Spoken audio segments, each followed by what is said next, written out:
Hey there. Okay, day 2.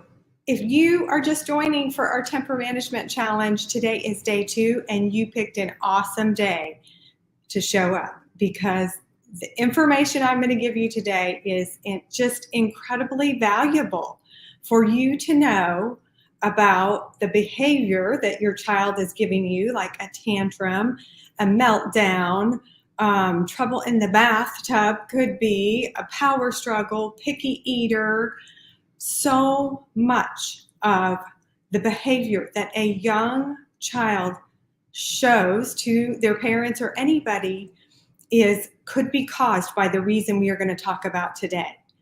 The other thing that is so incredibly informative for you to be here today is you are also going to get information on your own sensory system, which helps you handle when you are with your kids differently. And so we are going to talk about the sensory system today. I also wanted to tell you, okay, I just put this up on Instagram. And let me see if I can make it straight. This is called the Pyramid of Learning. It has been around for a long time. And at the very bottom, you will see the central nervous system. Why do we care about the central nervous system? Why in a child's body their central nervous system doesn't affect a tantrum or a fit? Well, if a child is not feeling safe, and this goes kind of for any human, if we do not feel safe, we have an elevated heart rate. We have muscles that are tensed or constricted. And so when we are at the bottom of this pyramid in the central nervous system, struggling and don't feel safe, we cannot advance up the pyramid to these very top levels of learning and growing. And so the cognitive stuff happens at the very top. But at the very bottom is the central nervous system for a child to feel loved, to feel safe. Without those two things, a child is going to struggle with everything else, okay? The next blue area here is where I spend a lot of time. So my college background, expertise, training is as an occupational therapist. And the sensory system is a huge area that occupational therapists know a lot about.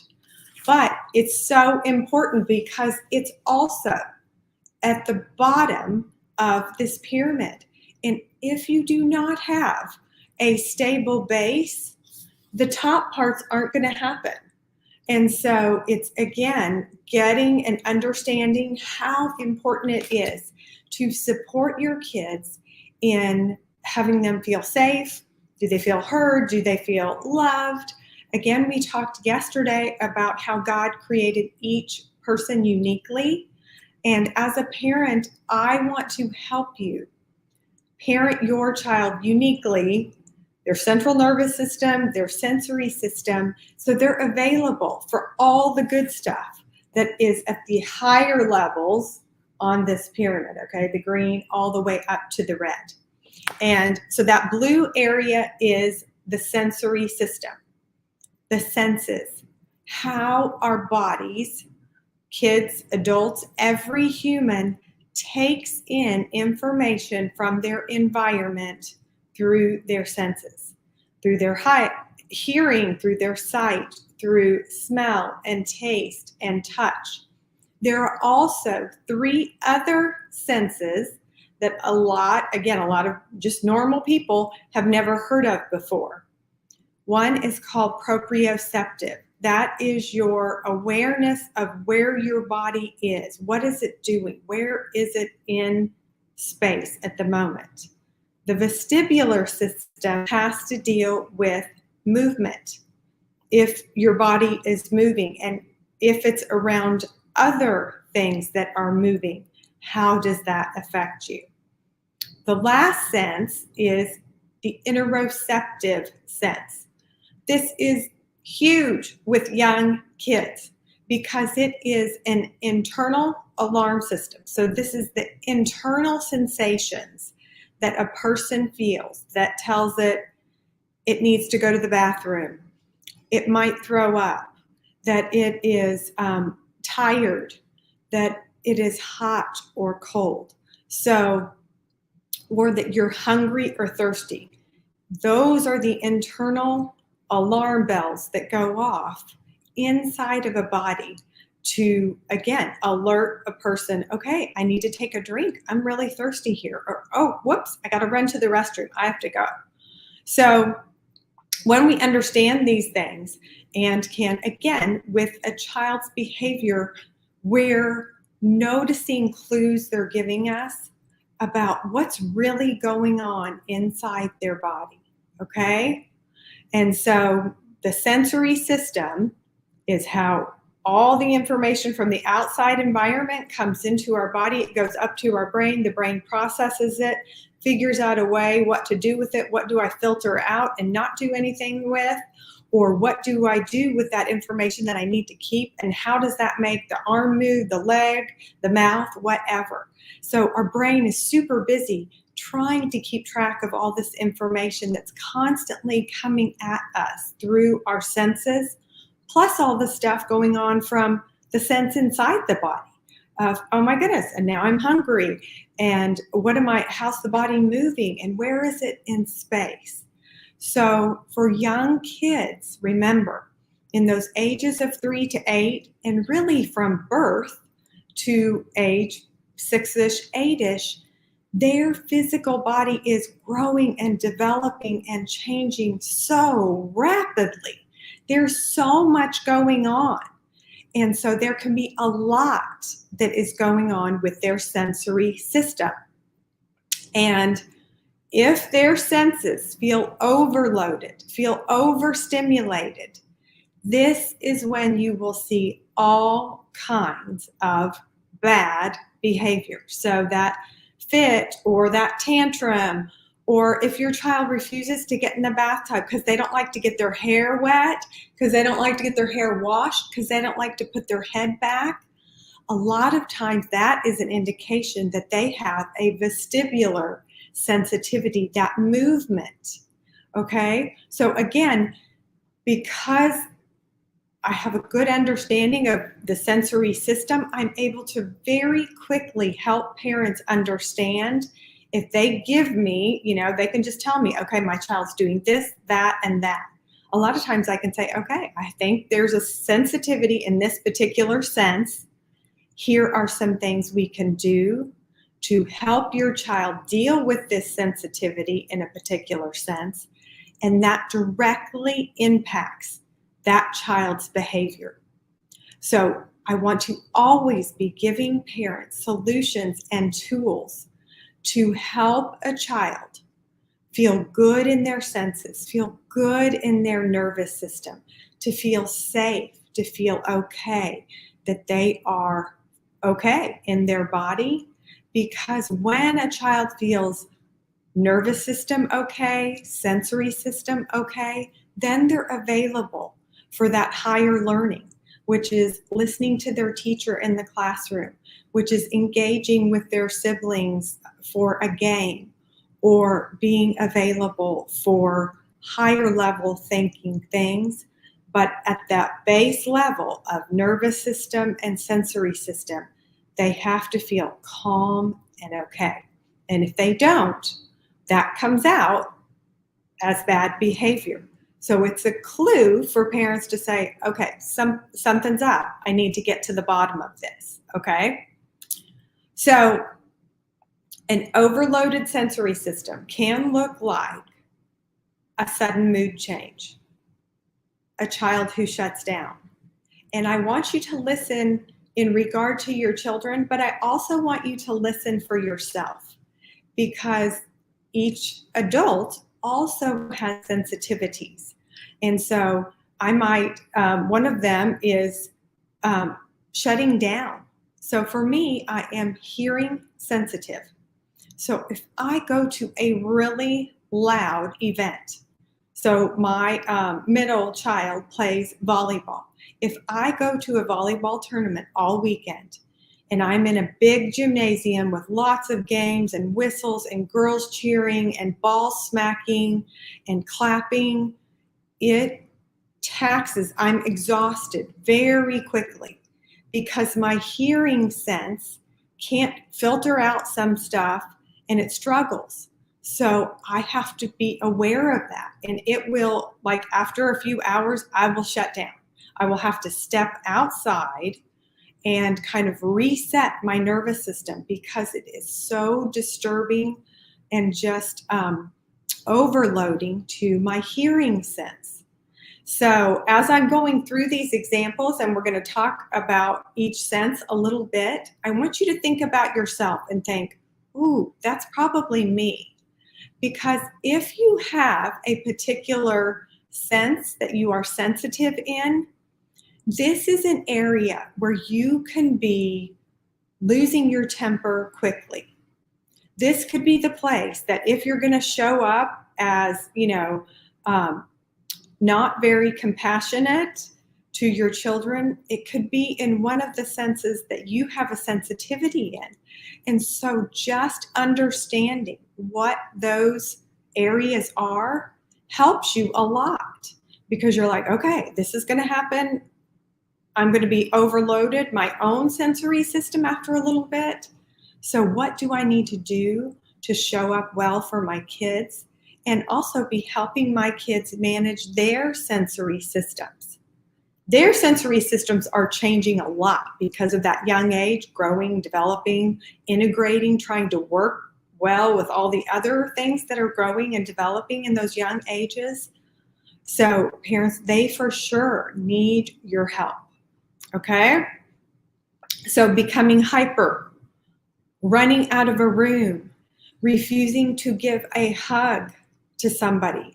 A child or an adult who is very tactile sensitive, they may not want to touch another person, but it can be very off-putting if you're the grandparent who wants to hug your grandchild, or if you're the parent going, why in the world will my child not give their grandmother a hug?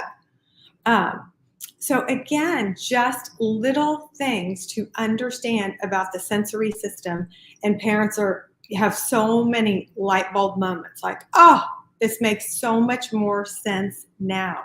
Again, about the uniqueness of your child. And when you understand what's unique and what your child needs, you can help them. And then a bunch of this behavior that looks like a fit, a meltdown, can kind of just dissipate. It's not really an issue after you have a good understanding of your child's sensory system and your sensory system. Okay? Other things are if somebody shushes you, if you have somebody who's constantly shh, shh, shh, or turning down, that is somebody who's starting to get overloaded in their hearing sense. Again, somebody who has a meltdown could be having a panic attack, could be starting to cry, could be covering their eyes, could be telling you that they feel nauseated. This is another area I am incredibly sensitive in, is that vestibular sense of movement. And so I get car sick, I can't go on amusement park rides, I can start to get nauseous if I am sitting in a restaurant booth with busy kids around me. It starts to be too much for my body to handle. Okay? So many different ways. Again, the base of that learning pyramid is affected. And so if we can help kids be stable, calm, settled in their sensory system, it makes everything else that you want your child to do easier and smoother, and you can get to a calm, peaceful, connected place with your kids. And that's my goal always, is for parents to be peacefully connected with your kids and have your kids feel safe, secure, loved, seen, heard, and known for who they uniquely are. And understanding their sensory system is a big part of that. Okay, we are going to talk quickly just about the senses. So the sense of touch, which is also known as the tactile system. And this has two different pieces to it, okay?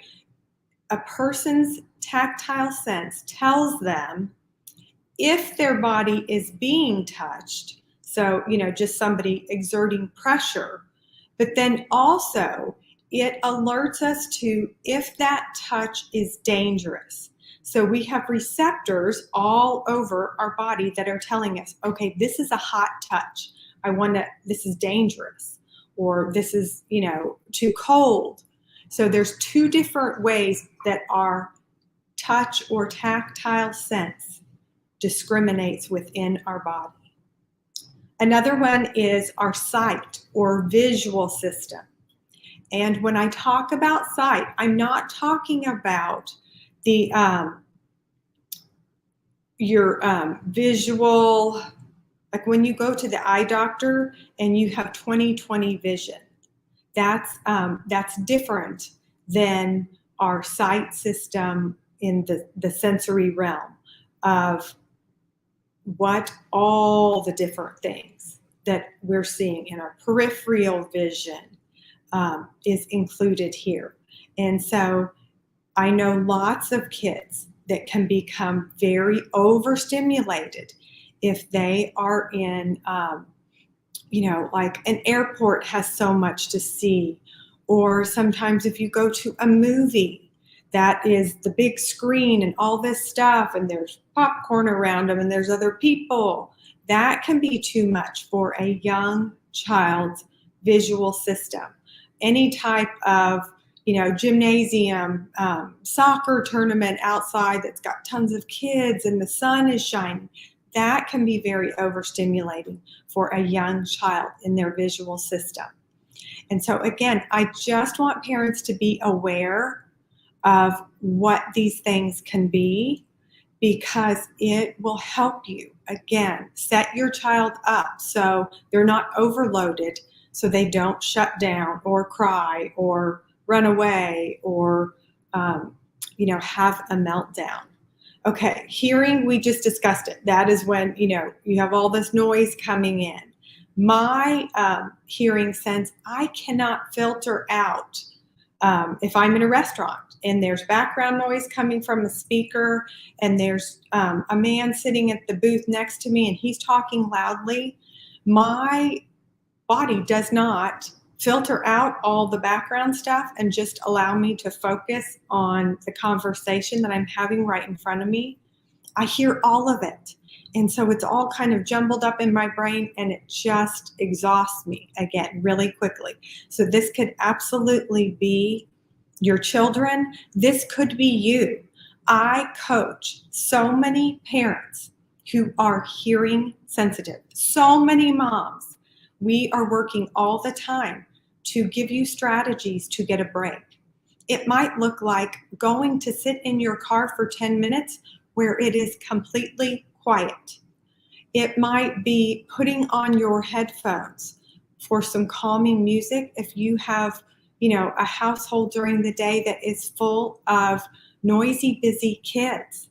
And so I'm always, again, working to come up with strategies where parents are not sensory overloaded and also kids. And hearing is a big one with parents. Okay, smell and taste. Yes, smell is another one that, again, something comes in through our nose and it becomes too much. I have had kids who they will turn right around if they go into somebody's house and there is a candle that is too strong, or if there is fish or salmon or shrimp or something that's about to be cooked, they will get a look on their face like, and they will just exit, leave, like too much. And so again, as the parent, we're just looking for clues. I don't want to squelch that behavior immediately, because if I stop that bad behavior of the meltdown or in the seafood incident, this kid who's just deciding to leave, I need to figure out what did I miss? What happened to let me know what's going on with him? And so if I immediately just grab a hold of him and say, listen, we're going in here, you are fine, that doesn't help me, and it doesn't help him feel safe. And I tell parents, and I see this a lot, our natural tendency, and again, this is well-intentioned, loving parents, I'm guilty of this myself, is to say to a child, you are fine, come on. Now, your child's sensitivities are different than your own. And so what registers to you as fine, you are not able to speak to that for your child. And so again, for a child who has really sensitive smell, there are some places that he just does not feel safe. It feels very alarming in his body. And if you tell him he is fine, he has a message going off inside of his body. I'm not fine. I'm not fine. This feels bad. This feels too much. I can't handle this. And so again, I want parents to understand, let's get that clue. We want that clue because it really might be too much for this child to take. And I don't want the child to keep hearing they are fine because they aren't fine. This is how God created us. And most young kids will automatically exhibit behaviors to keep themselves safe. So if a child's coming in and the smell of seafood is overwhelming him, he will back himself out of there so fast, he didn't even know he did it. But it's how, again, God created us to be self-protective in many ways. And so I want to help that child. I don't want to tell them they are fine when they are not fine. Because as kids grow and later in life, their body is giving them signals about what is safe in their environment, what is going on with this person. And if they get a gut instinct, which again, given by God, all these different signals and ways for us to be safe, I want them to know to trust their own body. And so I don't want to override a child's sensory system by telling them they are fine when they are not fine. I want to look at the clues they're giving me and think, okay, there's something here. Maybe I can do A, B, or C to help them.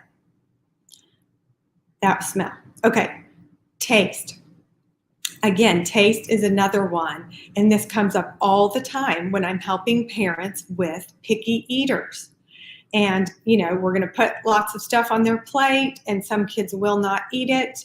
And we're like, oh, this is broccoli. This is great. Cilantro is one that if a certain person has kind of particular genetic makeup, cilantro tastes terrible to them. I love cilantro myself. And so, but my son does not. So when he tells me, I don't like that, I don't override him and say he has to eat it because I don't know what it tastes like in his mouth. And I can't gauge that level of alarm that it tastes like in his mouth. And so if he's giving me bad behavior as a picky eater, I want to offer him choices of different things, but I do not advocate that a child has to eat every single bite of everything I give them on their plate because I do not know what that tastes like to them and how sensitive their taste sense is. Okay? Movement, that vestibular sense, okay?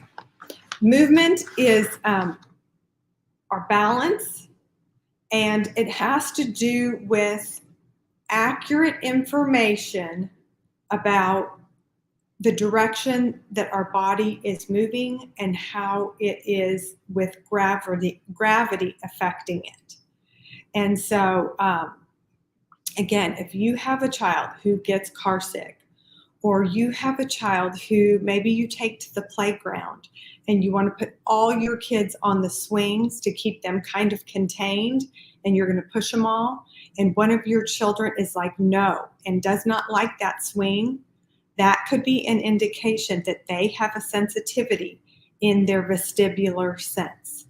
So after we finish up today, I'm going to post in the Facebook group, my Empowered Catholic Parent Playground Facebook group, I'm going to post a sensory profile quiz. So you can take it. You're going to answer a few questions that will let you know which sensitivities you could possibly have, and also your children. And then included with that is a list of each of the senses. And if you have a sensitivity in that sense, what are 2 or 3 things that you could do to support yourself in that, or also to help your young child who could have a sensitivity there. Okay, the last one we're going to talk about is that proprioceptive sense.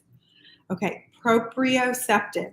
I love to hear little kids try to say this word, proprioceptive. It's hard for me sometimes, and I've been doing it forever. So the proprioceptive is body awareness.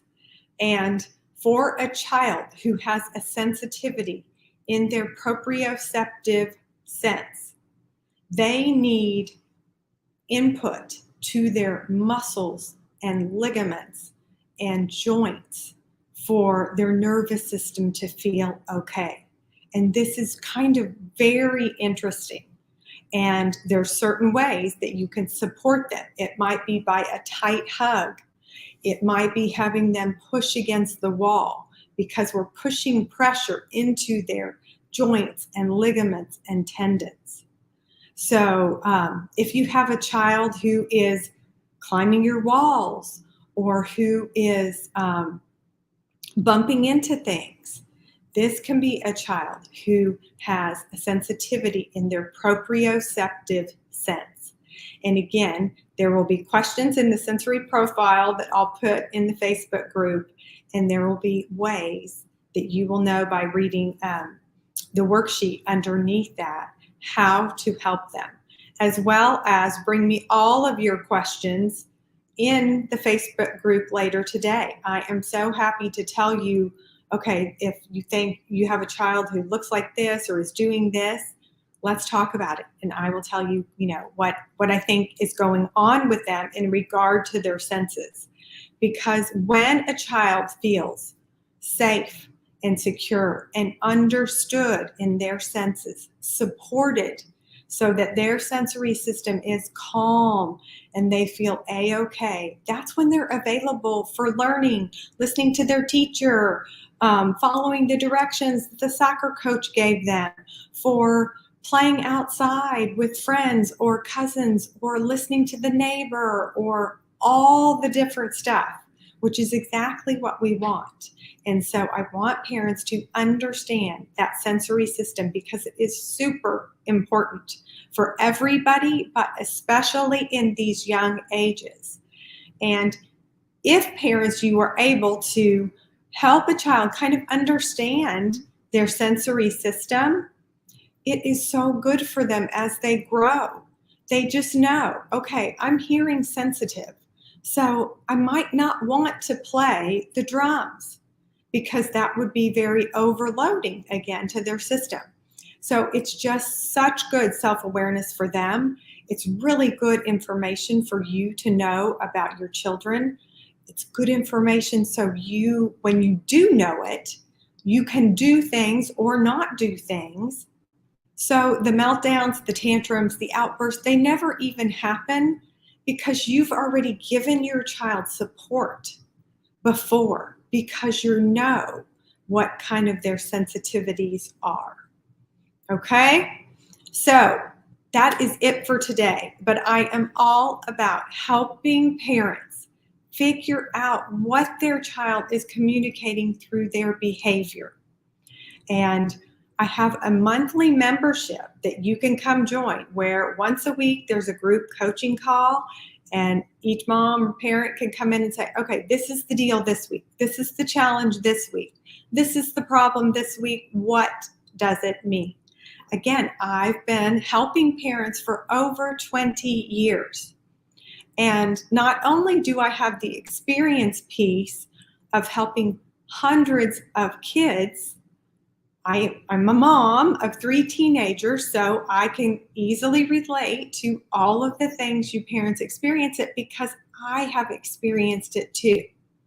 And even though I've had college education, license training in occupational therapy, because I'm a mom and because God made me to be connected to my 3 kids, I am still frustrated with them. I'm extra sensitive to them.